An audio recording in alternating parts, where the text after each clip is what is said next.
जमुना पार web series के episode 8 में स्वागत है आप सभी का। और इस एपिसोड का नाम है फादर फिगर। कहानी की स्टार्टिंग होती है रजत थापर और शान से, जहाँ पे रजत थापर की एक बुक लॉन्च हो रखी है और वो अपनी बुक का अनाउंसमेंट कर रहे हैं। यहाँ पे बहुत सारे मीडिया वाले आए हैं एंड इधर दिखाया जाता है शान के ऊपर रजत थापर जो है वो ज्यादा विश्वास जताते हैं और उस पर हाथ रख देते हैं। शान सोचता है कि यार मेरे ऊपर इन्होंने इतना विश्वास जताया है, इतना बड़ा आदमी ये मेरे से इतना अटैच हो गया है। एंड देन होता ये है, वो कहता है कि जो फादर्स होते हैं वो कभी भी नहीं चाहते हैं कि उनके बेटे आगे बढ़े, इसलिए तुम्हारा जो फादर है उसे तुम्हें ठुकराना पड़ेगा और तुम्हारे लिए सही फादर जो है उसे ढूंढना पड़ेगा। शान को समझ में आता है कि मेरे पापा भी मेरे साथ ऐसा ही करते हैं। इधर दिखाया जाता है शान जो है ऑटोग्राफ लेने के लिए आता है रजत का उसके बुक पे, लेकिन वो खा रहा होता है। तब वो बोलता है कि मैं है ना ऑटोग्राफ दे रहा हूं तुम्हें। एंड उसके बाद वो सोचता है कि क्यों ना मैं इसे और काम दे दूं। तब रजत बोलता है कि मेरी कुछ और फाइल्स है तुम देख लो।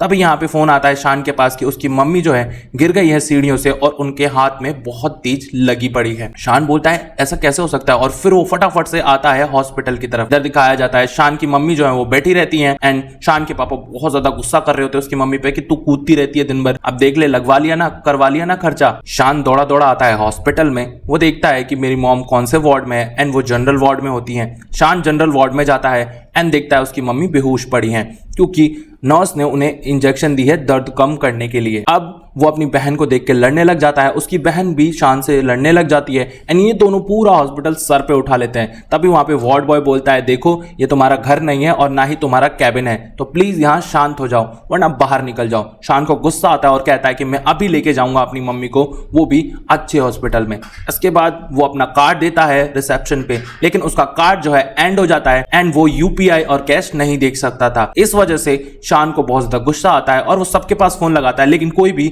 उसकी मदद करने के लिए तैयार नहीं होता है। उसे याद आता है कि मेरे पास एक इंसान है जो जरूर मेरी मदद करेगा। उसके बाद ये सारा काम हो जाता है। उसकी मम्मी जो है अच्छे से वार्ड में पहुंच जाती हैं एंड फिर शान फोन करता है रजत के पास और वो कहता है कि रजत सर आपने बहुत बढ़िया काम करवाया है और थैंक यू जो आपने मेरी मॉम को बहुत अच्छा रूम दिलवाया और साथ साथ इतना अच्छा डॉक्टर मेरी मॉम का इलाज करने वाला है। वो कहता है कि मैं आपके पैसे जल्दी ही लौटा दूंगा। तब रजत कहता है अरे कोई बात नहीं, तुम भी तो मेरे कितने काम आए हो। तभी दिखाया जाता है शान के जीजा जी और उसके पापा जो है वो पैसे कलेक्ट कर रहे होते हैं क्योंकि उसकी मम्मी को सर्जरी होने वाली है और वो सर्जरी कराने के लिए इनको पैसे चाहिए थे, लेकिन इनके पास पैसे नहीं होते हैं। शान का जो जीजा जी है वो हेल्प कर देता है अपने ससुर की। ये दोनों जैसे ही हॉस्पिटल पहुंचते हैं इनको पता चलता है कि रूम नंबर तो चेंज हो चुका है एंड जैसे ये रूम में एंटर होते हैं शान के पापा देखते हैं कि शान आया हुआ है और वो चिल्लाने लग जाते हैं। इधर शान की मम्मी बोलती है अरे यार चुप कर जाओ, तुम दोनों क्यों लड़ते रहते हो। और फिर डॉक्टर आ जाते हैं और डॉक्टर कहते हैं अच्छा हुआ आपने इनको जनरल वार्ड से हटा के इस रूम में ट्रांसफर कर दिया क्योंकि सर्जरी के लिए हमें स्पेस चाहिए होता और ये बहुत अच्छा एरिया है। इधर शान की मम्मी का इलाज होने लग जाता है एंड शान और शान के पापा जो है एक दूसरे से बातें करने लग जाते हैं। इधर शान के पापा खाना लाए हैं शान के लिए एंड ये दोनों बातें करने लग जाते हैं। शान के पापा बोलते हैं कि मुझे दूसरी कोचिंग से ऑफर आया है और वो 50-50 पार्टनरशिप करना चाहते हैं। शान बोलता है हाँ तो अच्छा ऑफर है, आप ठुकराइए मत। शान के पापा कहते हैं अब इतने बुरे दिन नहीं आए हैं मेरे कि मैं अपना धंधा जो है आधा किसी और को दे दूं। अब शान के पापा पूछता है ये बता तेरा क्या चल रहा है। शान बोलता है कि मेरे को तो पार्टनर बना दिया गया है और फिर शान के पापा शॉक्ड हो जाते हैं और वो कहते हैं कि इतनी जल्दी पार्टनर बना दिया। तब शान को गुस्सा आता है और कहता है कि आप पार्टनर बन जाओ तो कुछ नहीं और मेरे को पार्टनर बना दिया तो आपकी जल क्यों रही है। शान के पापा को थोड़ा बहुत गुस्सा आता है। शान के पापा समझाते हैं कि देख पार्टनर की ये लायबिलिटी होती है कि वो फर्म में पैसा लाए और साथ साथ कस्टमर लाए, ये काम तूने नहीं किया है तो तेरे को पार्टनर कैसे बना दिया। इधर शान बोलता है कि देखो मेरे को आप छोटा मोटा मत समझो है ना, और मेरे में बहुत ज्यादा दिमाग है, मेरे में बहुत ज्यादा पोटेंशियल है, इसलिए मुझे उन्होंने पार्टनर बनाया है, मैं हार्ड वर्किंग हूँ। इधर शान के पापा और शान में फिर से अनबन हो जाती है और शान वहां से उठ के चला जाता है। इधर दिखाया जाता है शान की जो मम्मी है उनका ऑपरेशन सक्सेसफुल हो जाता है एंड फिर शान को बार बार फोन आ रहा होता है उसके मैड का और उसकी मैड उसको घर पे बुलाती है। जैसे ही शान अपने घर पे आता है वो देखता है कि उसके लैंडलॉर्ड जो है उसको निकाल चुके हैं घर से बाहर एंड तभी शान को बहुत ज्यादा गुस्सा आ जाता है। वो पूछता है कि रीजन क्या है एंड लैंडलॉर्ड बोलते हैं कि तुमने हमसे झूठ बोला, तुम बहुत ज्यादा छोटे इलाके से आते हो और तुमने हमसे झूठ क्यों बोला, पहले ये बताओ। इधर शान जो है 1 महीने का रेंट एक्स्ट्रा भर देता है और कहता है कि ये लो, तुम ये तो नहीं बोलोगे ना कि किसी छोटे इलाके के आदमी ने तुम्हारा रेंट नहीं भरा। शान जो है वो बेघर हो जाता है एंड वो सोचता है कि मेरे पास बहुत सारा काम है तो क्यों ना मैं एक काम ऑफिस में ही निपटा लूं।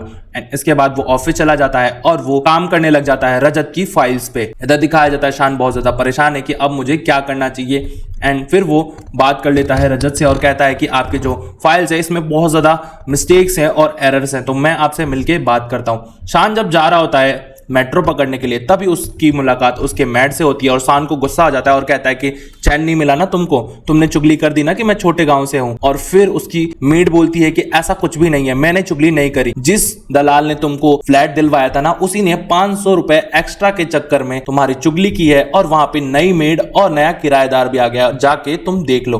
और मेरे को खुद पे शर्म नहीं आती है क्योंकि मैं छोटे इलाके से हूं, लेकिन तुमको तो खुद पे शर्म आती है और तुम घृणा करते हो कि भाई कोई मुझे समझ ना ले कि कहीं मैं छोटे इलाके से हूं। और ये बोल के वो वहां से चली जाती है और शान बहुत ज्यादा मायूस हो जाता है। शान पहुंचता है रजत थापर के पास एंड रजत थापर बोलता है कि यार वो गवर्नमेंट ऑफिसर तो भाई बड़ा चालाक निकला, उसने तो बार बार मेरे ही काम में अड़चन डाली है और मेरे टैक्सेस को भी पकड़ लिया है, तो तू कुछ करना।